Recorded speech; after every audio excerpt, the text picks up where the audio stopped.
Kita tentu sangat ingin acara sebagus ini tidak hanya berhenti di seremonial, karena sebenarnya sudah jauh kita harus melangkah dari konteks-konteks seremonial. Kegiatan-kegiatan ini mestinya harus menjadi fundamental kita.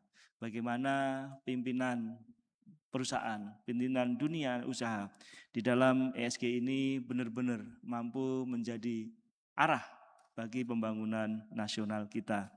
Tadi pembawa acara menyampaikan kepada kita ada beberapa sisi yang bersinggungan, yang sepertinya diposisikan untuk saling berhadapan-hadapan antara kepentingan bisnis, antara pertumbuhan ekonomi dan perubahan iklim. Ini suatu rangkaian yang kemudian dari narasi yang disampaikan ini kita masih menjadikan hal yang saling berhadapan-hadapan, bukan suatu hal yang sinergis yang kita bangun bersama. Tentu kaidah ini memungkinkan kita untuk kemudian berpikir kembali mendalam di tengah-tengah krisis iklim atau perubahan iklim yang mungkin hari ini sudah menjadi krisis iklim yang kita rasakan. Bapak sekalian, yakinlah bahwa kejadian bencana hidrometeorologi yang hari ini menempa hampir di seluruh titik-titik tanah air bukan sifatnya anomali. Ini sudah menjadi suatu sistem yang akan terus menjadi pola.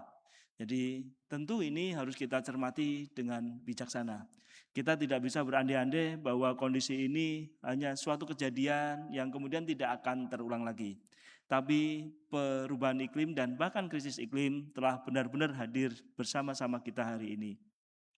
Kita masih ingat, segar ingatan kita baru saja kemarin beberapa minggu yang lalu terjadi longsoran yang cukup dramatis yang kemudian menyebabkan warga negara kita kehilangan nyawa dari longsor yang ada di Cisarua, Kabupaten Bandung. Ini tentu bukan masalah kondisi alam biasa. Tentu ada antropogenik di sini, ada campur tangan manusia di sini yang memperparah kondisi ini. Kita sama-sama persis. Maka tahun 2000-an pola makan kita berubah drastis dengan semakin kuatnya imigrasi, urbanisasi yang terjadi hampir di seluruh kota-kota besar, membawa pola makan yang cukup sangat berubah, sangat berbeda.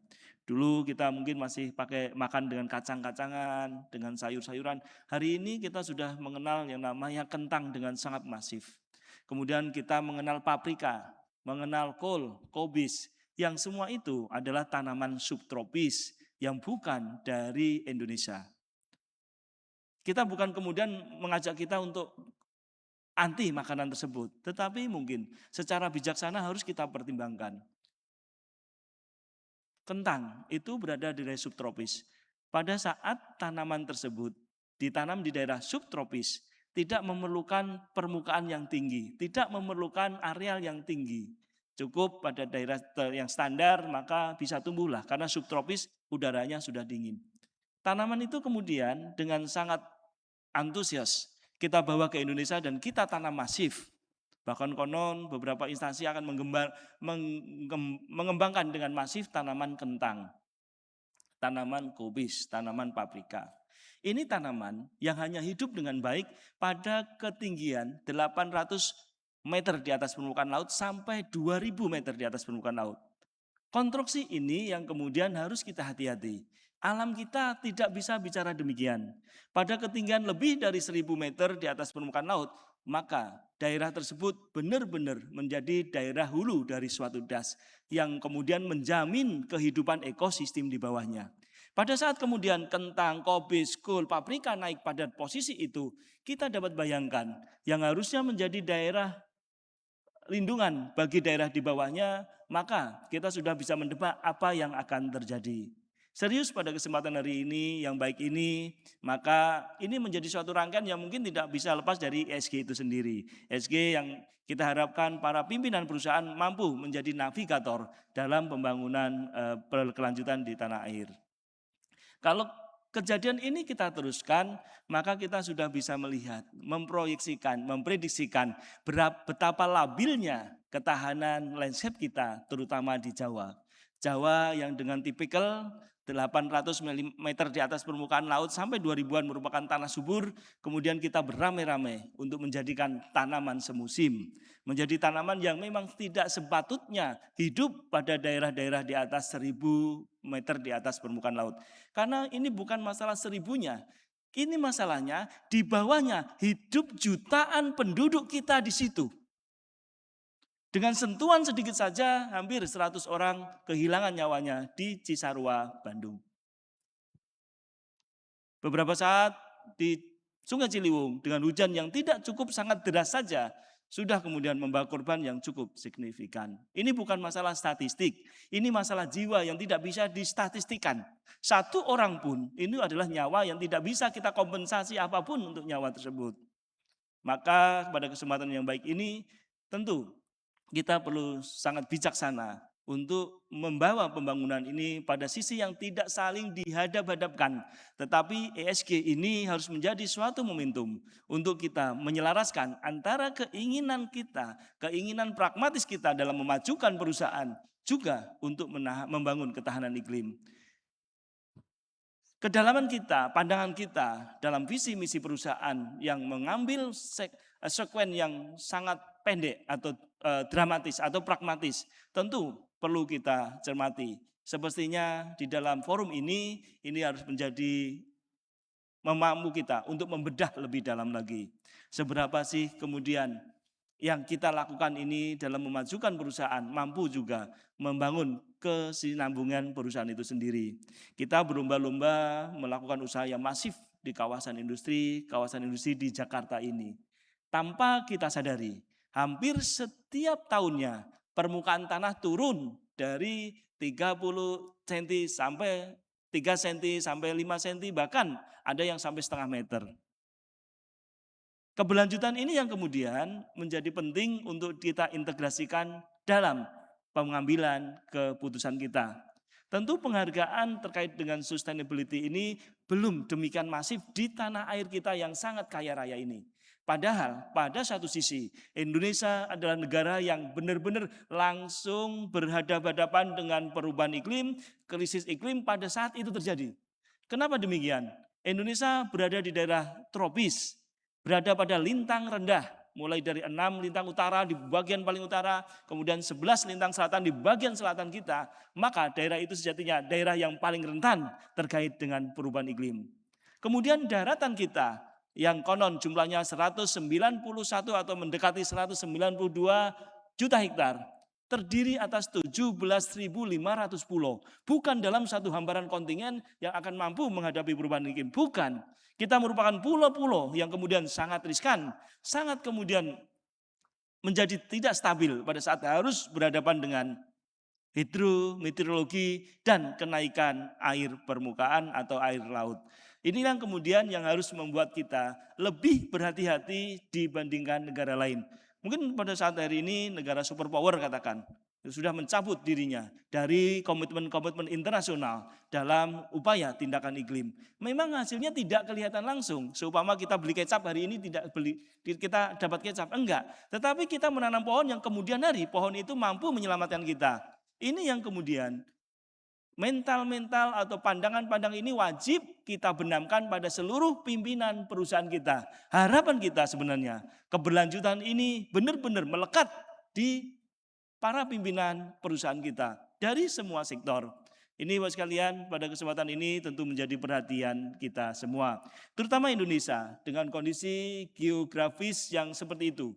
Maka menjadi keniscayaan kita untuk melakukan langkah yang lebih hati-hati dan lebih konkret daripada negara lain. Benar-benar kita berada di pada 17.500 pulau.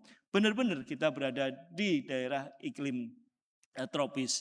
Iklim yang sejatuhnya pada saat tidak terjadi perubahan iklim, kita bahkan hampir tidak mengenal apa yang disebut dengan topan, taifun ataupun sejenisnya.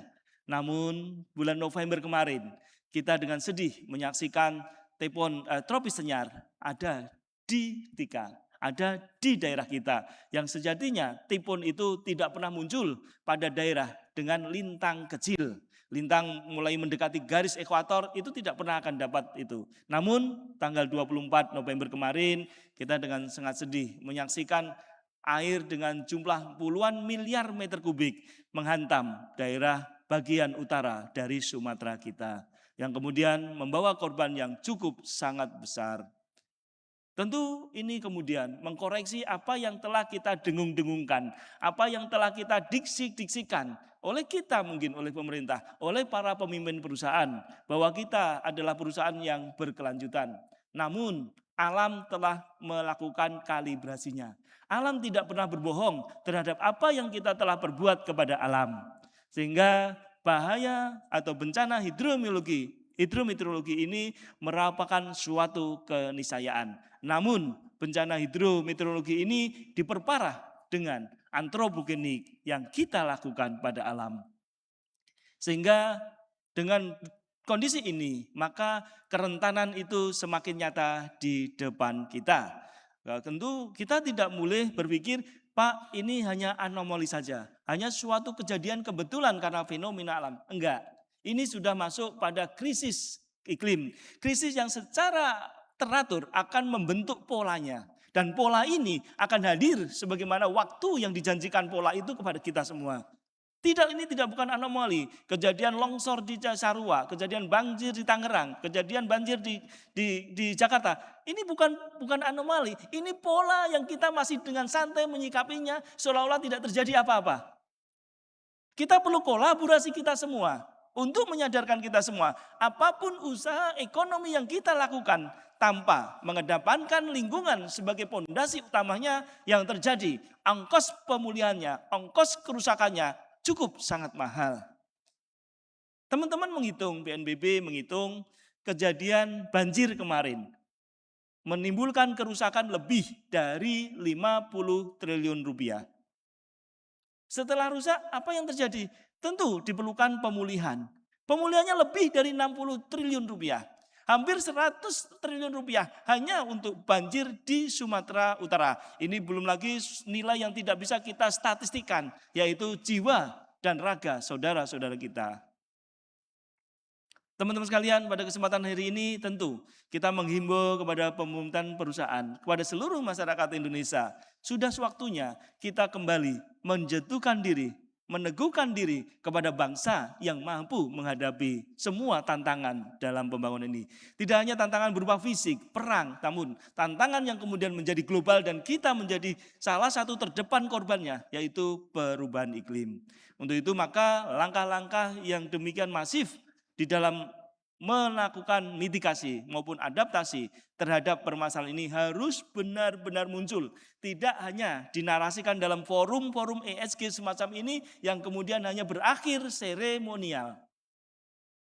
Kita hadir di sini karena yakin saya bisa ketemu para pimpinan perusahaan untuk mengajak kita semua. Ini tidak boleh hanya berakhir dalam seremonial. Hanya kemudian mempercantik catatan-catatan buku keuangan kita, catatan-catatan kinerja perusahaan kita. Tetapi ini benar-benar investasi jangka panjang yang harus kita bangun. Tentu penghargaan ini tidaklah kemudian mampu mengkompensasi langsung terhadap upaya-upaya ekonomi yang bisa kita nilaikan saat ini. Tetapi sejatinya ini langkah panjang untuk membangun sustainability dari usaha kita semuanya.